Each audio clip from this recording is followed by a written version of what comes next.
sur la politique de participation publique de la ville de Sherbrooke. Nous attendrons encore quelques minutes que toutes les personnes intéressées puissent se connecter avant de débuter.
Bonsoir, mesdames et messieurs. Nous allons attendre encore quelques minutes avant de débuter.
Bonsoir. Nous allons débuter dans environ 3 minutes. Merci de votre patience.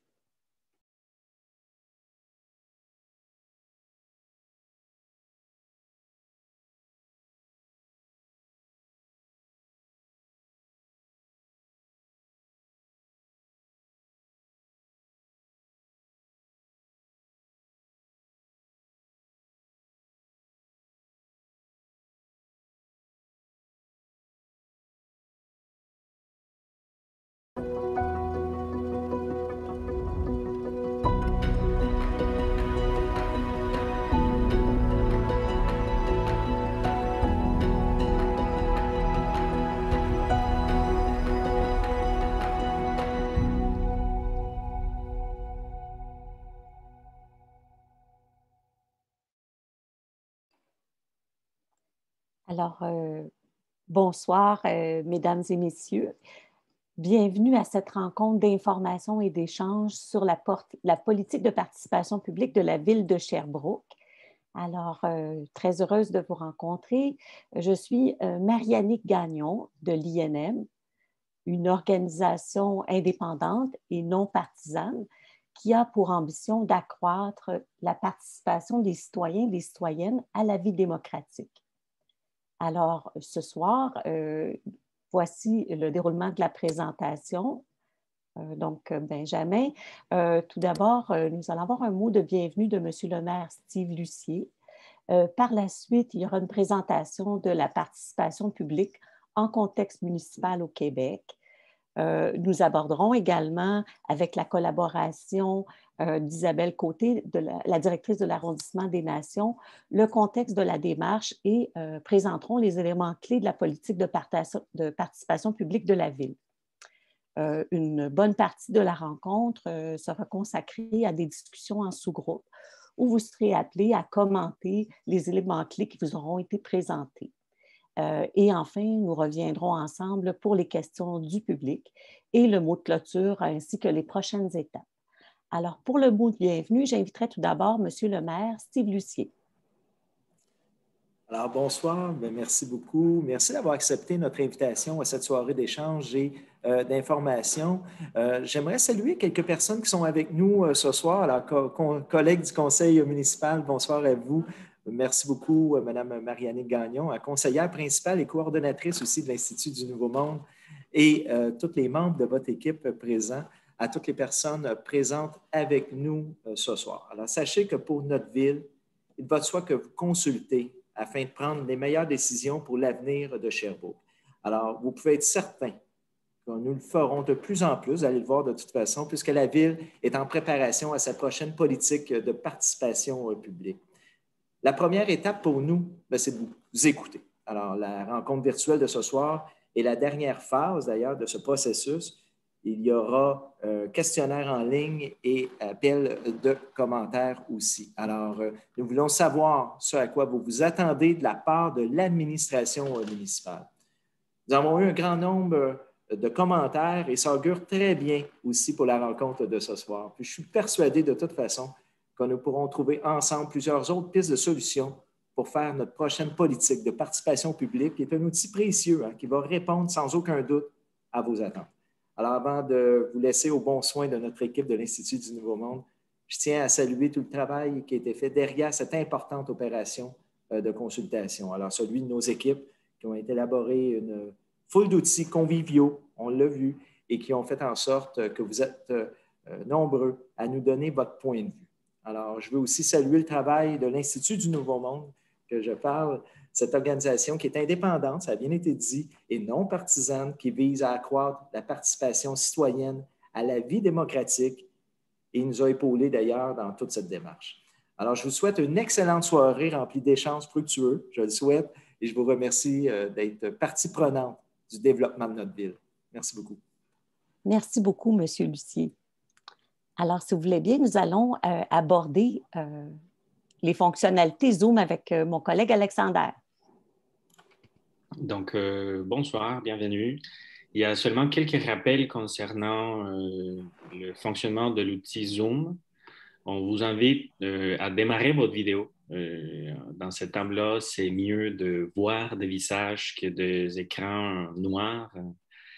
Donc, n'hésitez pas à l'allumer. Vous allez trouver le caméra en bas à gauche de votre écran. Quand vous bougez le souris, il y a le caméra qui va apparaître. Donc, il suffit de cliquer dessus pour l'activer. Même chose avec l'outil, avec le microphone. On vous invite à les laisser fermer pendant les présentations, mais à l'ouvrir à votre tour de parole pendant la discussion sur groupe. S'il y a des problèmes de connexion ou des questions concernant l'utilisation de la plateforme, s'il vous plaît, utilisez l'outil Converser. Vous allez la trouver en bas au centre de vos écrans. S'il y a des problèmes, vous pouvez même nous appeler. Je vais mettre un numéro de téléphone dans lequel vous pouvez nous rejoindre en cas de difficultés dans la connexion. Et si vous voulez soulever vos réactions, si vous voulez nous transmettre un coup de pouce, vous pouvez utiliser les outils réaction en bas à droite de vos écrans ou si vous avez une question ou un commentaire à poser, il y a même l'outil lever la main. Vous allez la trouver dans l'outil réaction en bas à droite de vos écrans. Merci beaucoup et bonne discussion. Merci, Alexander. Donc, pour revenir brièvement sur l'INM, en fait, l'action de l'INM se décline en 3 axes. En fait, nous avons des activités d'éducation à la citoyenneté qui, par le biais de programmes dans les écoles notamment, s'adressent particulièrement aux jeunes. Nous avons également un laboratoire d'idées qui publie notamment chaque année l'État du Québec, qui est une référence écrite par une 50aine de spécialistes de divers horizons du Québec. Et enfin, la participation publique. Donc, moi, je suis coordonnatrice de l'équipe de participation publique à l'INM, en accompagnant des municipalités, des instances gouvernementales et d'autres décideurs dans des démarches de consultation citoyenne ou dans le cadre de l'élaboration de politiques de participation publique. Alors, nous pouvons poursuivre en abordant tout d'abord la participation publique en contexte municipal. Donc, nous pouvons aller à la page suivante. Donc, la participation publique, vous en entendez certainement beaucoup parler. Ce n'est pas qu'une mode de passage. Notre monde a beaucoup changé. Et c'est vraiment une question qui est sur toutes les lèvres actuellement, la question de la participation publique. Nous vivons aujourd'hui, vous le savez, dans une société qui est plus diversifiée en termes de culture, d'aspiration. Il y a 5 générations qui se côtoient, ce qui est du jamais vu.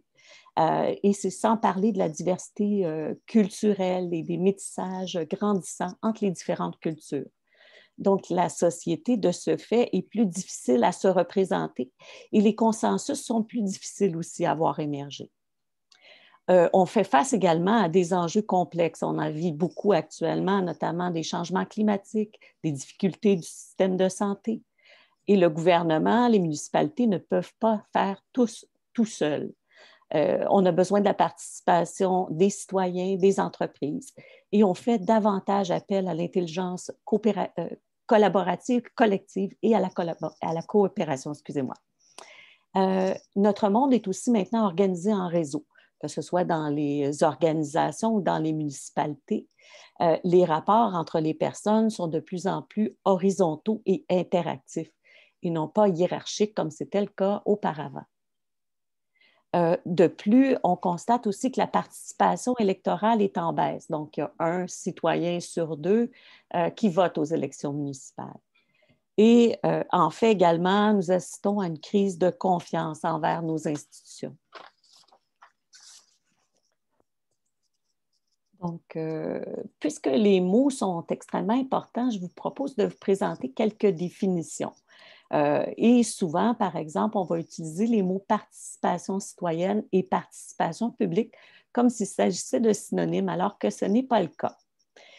Donc, on va commencer par la définition de la participation citoyenne. En fait, c'est l'exercice et l'expression de la citoyenneté à travers la pratique de la participation publique, de la participation sociale et de la participation électorale. Vous connaissez la participation électorale. En fait, il s'agit d'exercer son droit de vote ou de se porter candidat.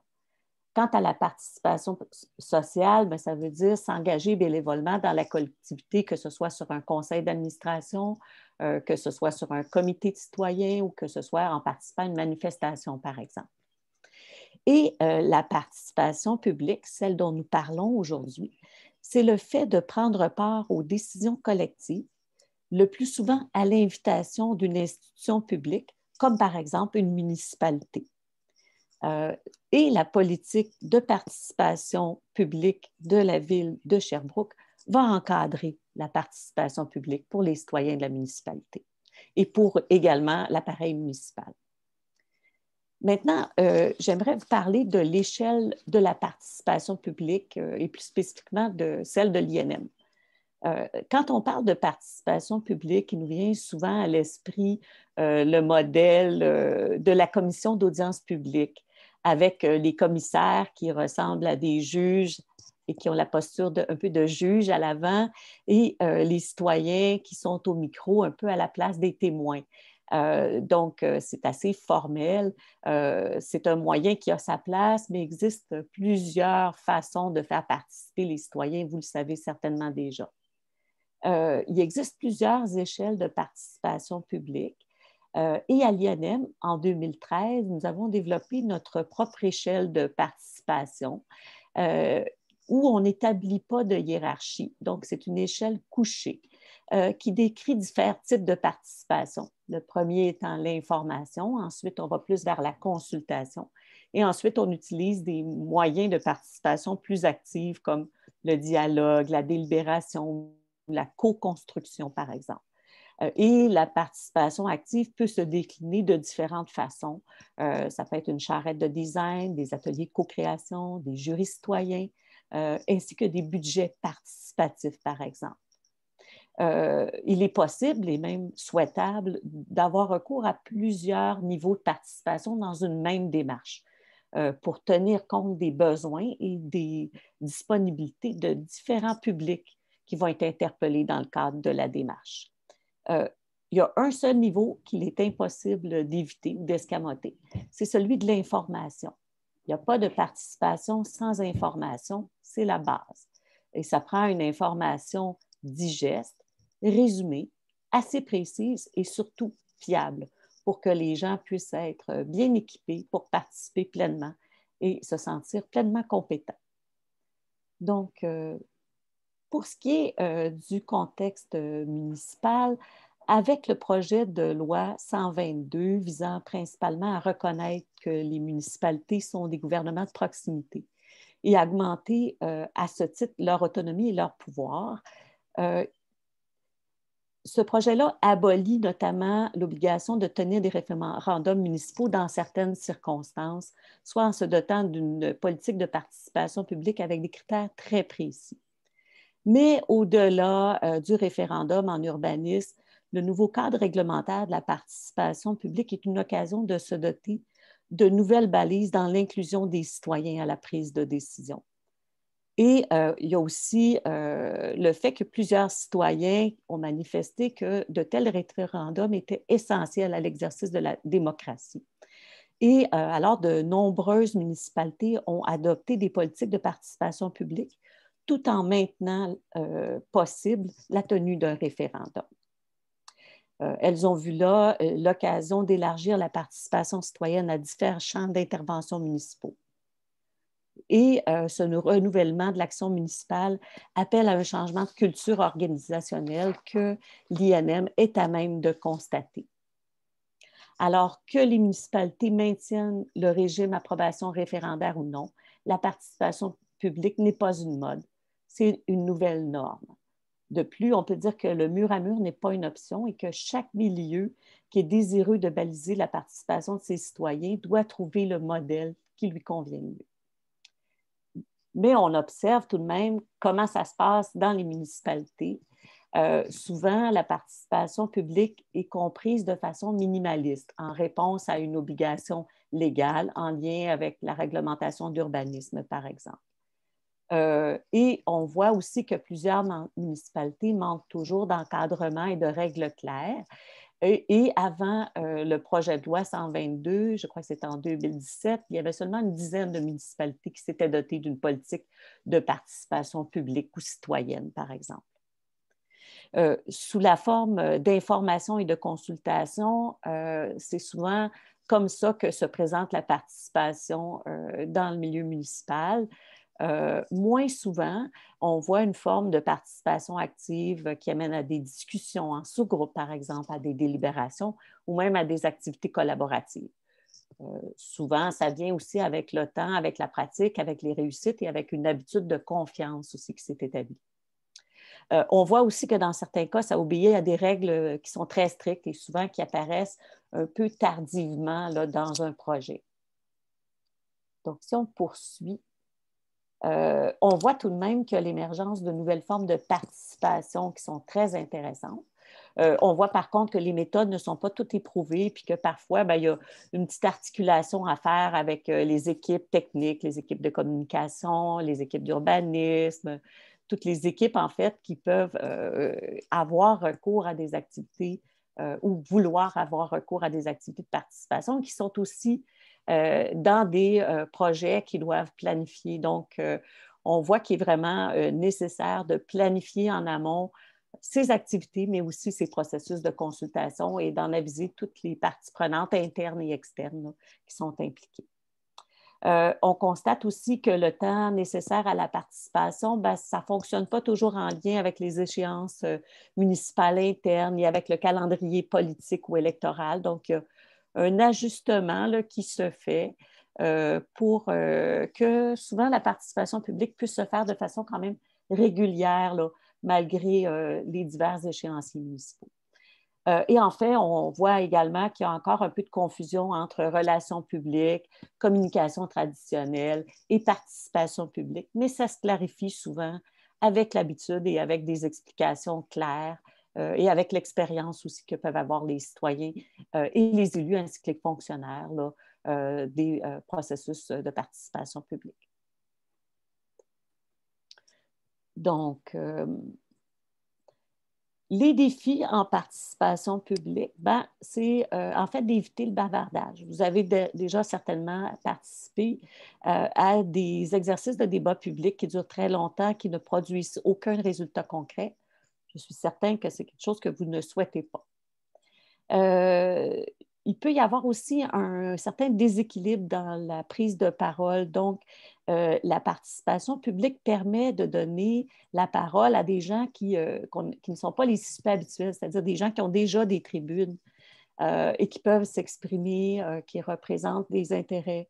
Le simple citoyen, lui, a aussi des choses à dire et c'était très intéressant de l'inclure davantage dans les activités de participation publique en l'outillant davantage. Donc, pour éviter que les citoyens, face aux enjeux complexes là, desquels on puisse débattre, se sentent impuissants ou incompétents, bien, c'est important de développer des outils de participation publique, de mettre en place des processus qui sont adaptés pour les citoyens pour qu'ils se sentent compétents.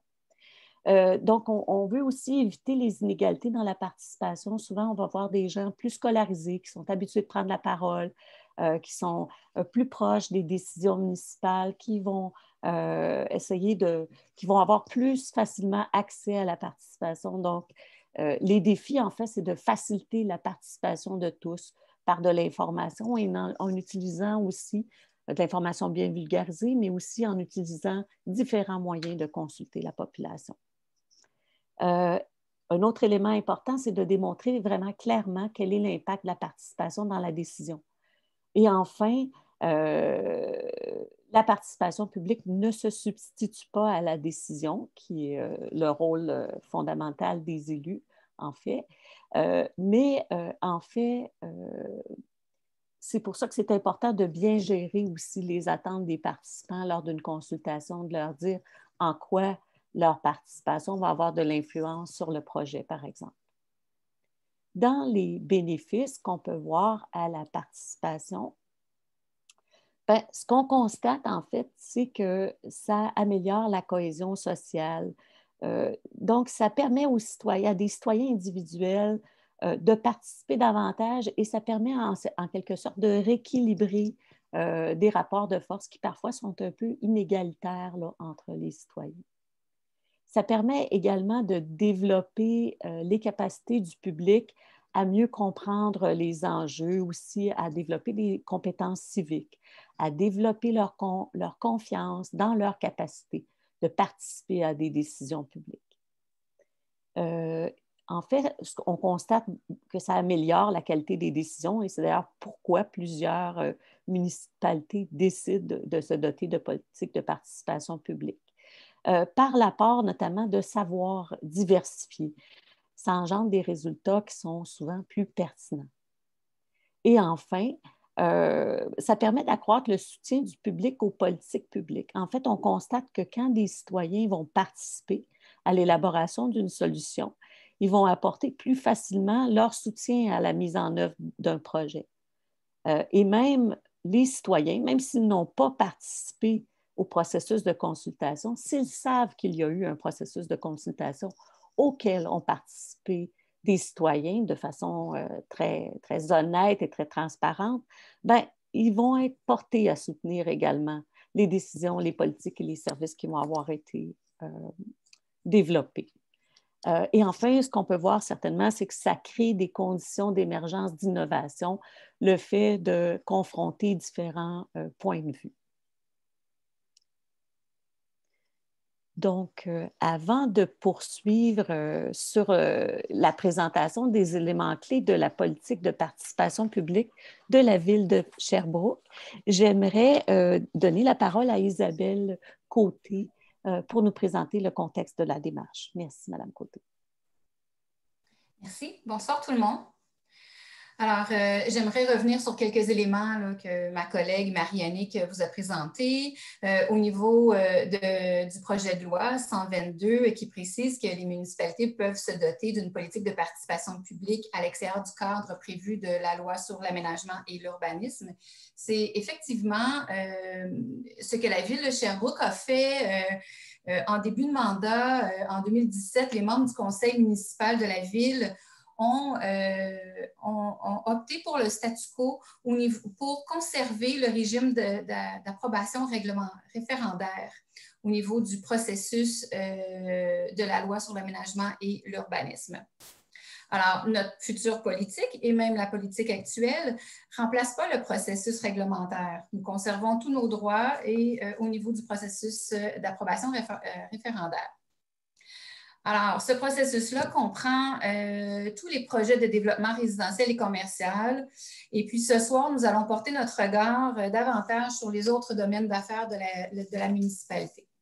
À Sherbrooke, depuis les dernières années, nous avons réalisé plusieurs activités de consultation, de soirées d'échange et d'information auprès de la population sur de nombreux sujets tels que le projet d'espaces centraux du quartier Welling. En juin 2019, nous avons organisé une soirée d'information et d'échange. Nous avons également organisé une soirée d'information sur le plan nature de la ville de Sherbrooke, une soirée d'échange sur le boisé Fabi. Nous avons réalisé également une autre soirée sur l'aménagement des berges du projet Grande Fourche Nord, sur l'aménagement des parcs des districts Roqueforest, Saint-Élie et du lac Magog, tout récemment au mois de mars. Et puis, dernièrement, nous avons organisé des soirées d'information sur le réaménagement d'une portion de la rue King-Est, ainsi que le projet de reconstruction de la rue Galt-Ouest. Alors, c'est pour que nommer ceux-là, parce qu'on en fait plusieurs soirées d'échange sur différents sujets et projets de la ville de Sherbrooke. Il est certain que le contexte de la pandémie a nécessité des ajustements concernant les mécanismes d'information et de consultation qui n'étaient pas prévus dans la politique en vigueur. Il y a 11 ans, nous n'étions pas très loin des tendances d'aujourd'hui.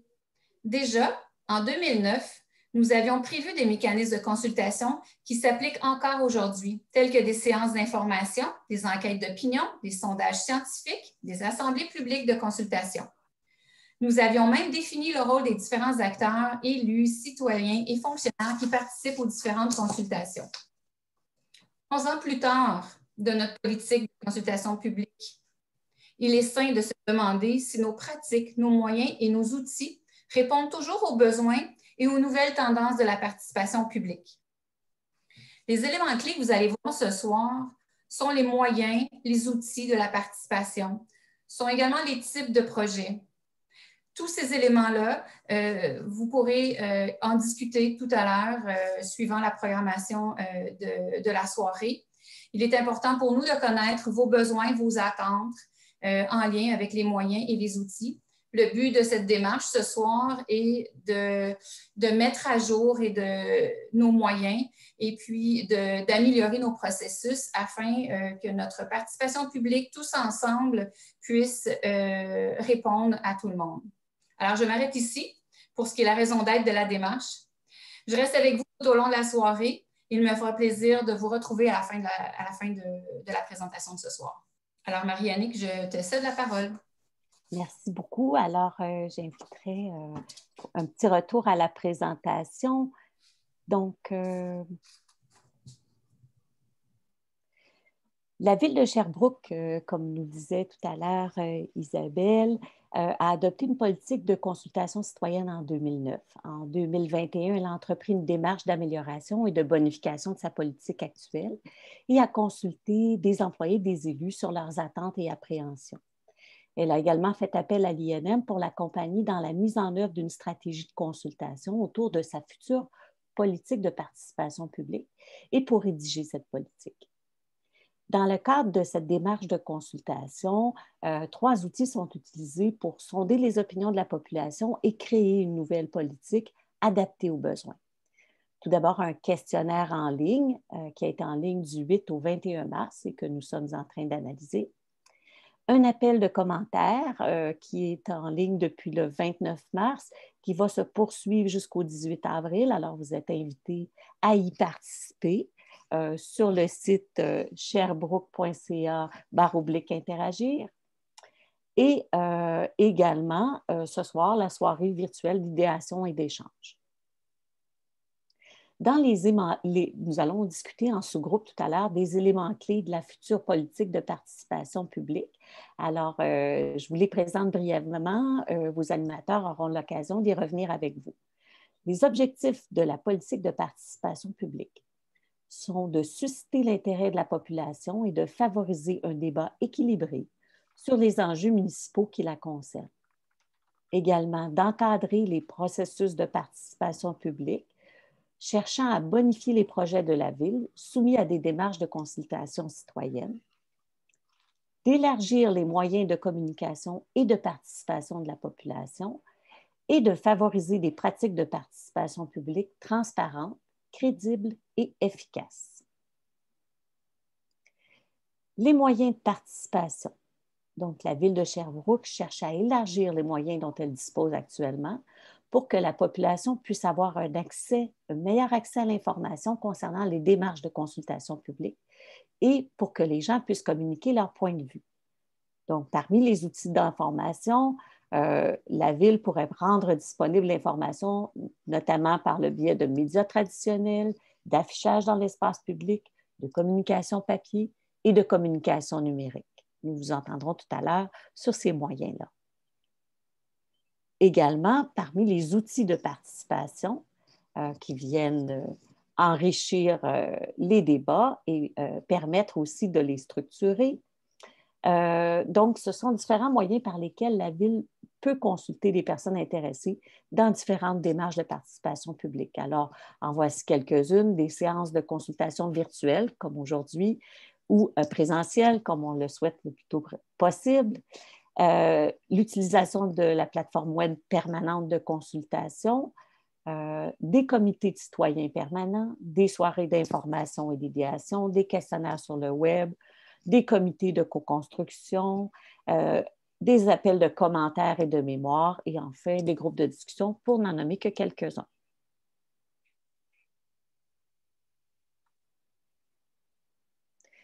Donc, vont poursuivre la présentation. Donc, je crois que nous en sommes actuellement à aller discuter de ces éléments-là en sous-groupe. Alors, mon collègue Alexander va vous séparer en sous-groupe et nous serons de retour dans environ 1 heure afin de pouvoir répondre à vos questions. Si jamais vous terminez plus tôt, nous ferons signe également, afin de pouvoir répondre à vos questions et vous expliquer aussi les prochaines étapes. Merci beaucoup, Marianne. Donc, vous partez en sous-groupe de façon automatique. Si jamais il y a des questions ou de difficultés pendant la discussion, vous allez voir en bas à droite de vos écrans un bouton pour demander de l'aide. Donc, si vous cliquez dessus, moi, je vais recevoir un message. Donc, merci beaucoup et bonne discussion.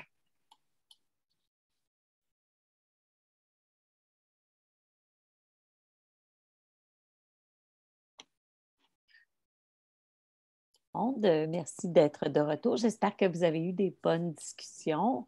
Pour cette période, je vous inviterai, pour ceux et celles qui le désirent, peut-être à poser des questions si vous en avez ou à formuler des commentaires sur ce que vous avez vécu comme expérience aujourd'hui.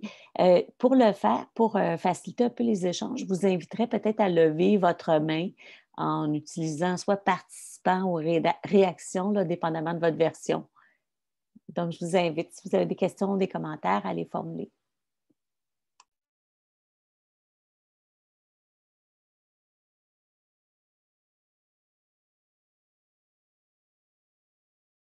Oui, bonjour, Madame Laure. Oui, bonjour. Bien, premièrement, je voulais prendre le temps de vous remercier. Je pense que c'était vraiment constructif comme rencontre ce soir. Moi, ma question pour vous, c'est cette politique-là. Moi, je trouve que c'est très bien. Je me demandais, c'est quoi le délai pour l'application pour la ville de Sherbrooke? Dans combien de temps est-ce que les citoyens pourraient s'attendre à avoir une politique comme celle-là? Alors, bonsoir. Je vais vous répondre. Je vais répondre à votre question. Alors, les délais, bien, comme on l'a mentionné, ce qu'on souhaite, c'est de faire adopter la politique dès le début de l'automne. Donc, ensuite, il y a la période électorale, comme vous savez, au niveau municipal, c'est au mois d'octobre. Alors, sa mise en application, nous souhaitons la faire avec le prochain mandat politique, donc soit à partir de décembre ou dès le début de l'année 22. Nous ne voulons pas tarder là, à la mettre en application. Parfait, merci beaucoup. Bienvenue. Merci. Je ne vois pas. Oui, je vois Hélène qui demande la parole. Bonjour. Donc, faites attention de désactiver votre micro et fermer. Je voudrais savoir, dans le processus de consultation, les gens pouvaient donner du feedback, là, puis le délai n'est pas fini, pas expiré. Le lien avec ce qu'on a vu ce soir. Je ne suis pas certaine de bien comprendre. Je dis que dans la démarche proposée par la Ville, il y a trois étapes ou trois sections. Oui, certainement. Bon, Madame... Bon, il y a une consultation par... comment on dit, là, par Internet, là. Bon, le lien entre ça, ce que les gens ont dit, qui vont encore dire, puis ce qu'on a vu, les textes que vous nous avez proposés sur lesquels on a discuté, s'il vous plaît. Alors, c'est 3 moyens de consulter la population. On a voulu diversifier nos outils, nos moyens. Okay. Alors, le sondage, on a eu beaucoup de gens qui ont répondu, on est très satisfaits. Ce soir, c'est un autre moyen. Il y a des gens qui n'ont pas répondu au sondage, mais qui voulaient venir en personne pouvoir discuter sur le contenu. Et ce soir, ça vous a permis d'aller plus en profondeur sur le contenu de la prochaine politique. Donc, c'était un avantage de venir ce soir. Et l'appel de commentaires qui se termine le 18 avril est un autre moyen pour d'autres citoyens qui ont envie, eux, à partir de chez eux ou des groupes qui ont envie de nous partager leurs besoins et leurs attentes par écrit et de prendre le temps de rédiger un document puis de nous l'envoyer. Alors, le lien, c'est un lien continu. À chaque étape, les gens ont une nouvelle information. Donc, ce soir, vous avez une information nouvelle qui n'était pas dans le sondage.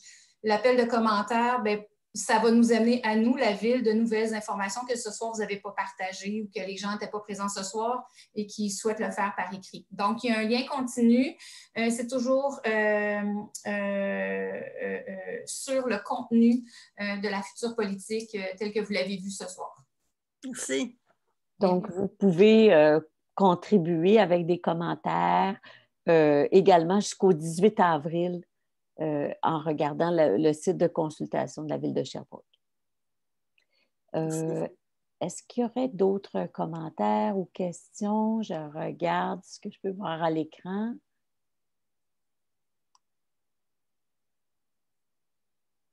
S'il n'y a pas d'autres questions, ben, j'inviterais Mme Isabelle Côté peut-être à nous présenter les prochaines étapes. Merci beaucoup de votre participation ce soir. C'est ce qui termine la deuxième activité, comme je viens de le mentionner, Mme Ouellette, deuxième activité de consultation dans le cadre de cette démarche de consultation sur la participation publique. Donc, si vous voulez poursuivre votre réflexion, on vous invite bien sûr à compléter l'appel de commentaires qui se termine le 18 avril. Nos prochaines étapes, bien, comme je l'ai mentionné un peu plus tôt, c'est d'élaborer la politique et puis de la faire adopter auprès de notre conseil municipal dès cet automne. Donc, je vous remercie de votre participation ce soir. C'était très apprécié. Et je cède la parole à Monsieur Lucier qui aimerait également vous adresser un mot de fermeture. Certainement. Merci beaucoup. Toujours intéressant de voir certaines personnes venir ici, nous rencontrer. Puis, ce n'est pas la dernière fois, Mme Côté, je le sais qu'on va le faire à d'autres reprises également. On a fait quand même des belles soirées d'idéation jusqu'à maintenant. Bon, ce soir faisait très beau, hein? Donc, il y avait peut-être moins de monde à cause de ça, mais très plaisant de voir les personnes qui ont assisté ce soir. Alors, probablement de bels échanges que vous avez faits. Je n'ai pas assisté dans les deux salles, mais probablement vous avez fait de bels échanges ensemble pour les objectifs, d'ailleurs, parler des objectifs de la participation publique. Alors, ça suscite de l'intérêt. On le sait, hein, il y a eu plus de 1700 personnes qui ont quand même rempli le sondage. Alors, ça envoie un message très, très clair qu'il faut du changement. Alors, pour nous, c'est très, très intéressant de reviser la politique qui avait été mise en place parce que ça fait déjà depuis 2009 qu'elle était mise en place. Alors, ça va comprendre plusieurs sujets, là. On s'entend qu'on avait fait pour les berges, il n'y a pas tellement longtemps, de soirée idéation. Ça avait été très populaire, mais là, on veut évidemment modifier ça pour rendre ça peut-être plus accessible encore aux gens d'un peu partout à travers la ville. Pour nous, c'est vraiment, vraiment important. Donc, on va parler de la culture, loisirs, les activités communautaires. On peut aussi le faire pour l'aménagement d'une place publique. On sait que ça devient de plus en plus populaire et c'est demandé un peu partout. Alors, vous allez nous entendre parler de ça aussi. On n'a qu'à penser au transport, la mobilité qui revient souvent. L'environnement, parce que ce n'est pas fini, on va parler d'environnement également, on aura des sujets quand même assez intéressants. Alors, on cherche à bonifier les façons de faire pour justement emmener plus de gens à s'intéresser à certains projets dans certains secteurs aussi. Pour nous, on le voit, on en parle beaucoup au niveau du conseil municipal entre nous aussi. Alors, je veux remercier plusieurs personnes, commençant par Mme Gagnon. Alors, merci beaucoup à toute votre équipe également d'avoir été là pour nous soutenir. Et ce n'est pas fini, je vous le confirme. Merci beaucoup à vous, à toi directement, Isabelle, d'avoir tout organisé aussi. Je sais que tu travailles fort à ce niveau-là avec toute ton équipe. Merci à tous les élus qui étaient là. Je vais les nommer, quand même important de les nommer. Alors, Mme Godbout, Annie Godbout qui était avec nous, M. Rémi Demers également, Mme Chantal L'Espérance, Mme Yveline Baudin aussi qui était avec nous et Mme Karine Godbout. Je vous remercie d'avoir fait les échanges avec nos citoyens et citoyennes, ainsi que les gens du service des communications, Mme Marie-Claude Leblanc qui était là aussi. Alors, merci encore une fois. Merci de participer au changement. Pour moi, c'est extrêmement important. Puis je vais lire attentivement les échanges que vous avez faits entre vous aussi. Au plaisir de se retrouver bientôt. Merci à tous. Merci beaucoup. Bonne soirée tout le monde. Merci. Bonne soirée, merci.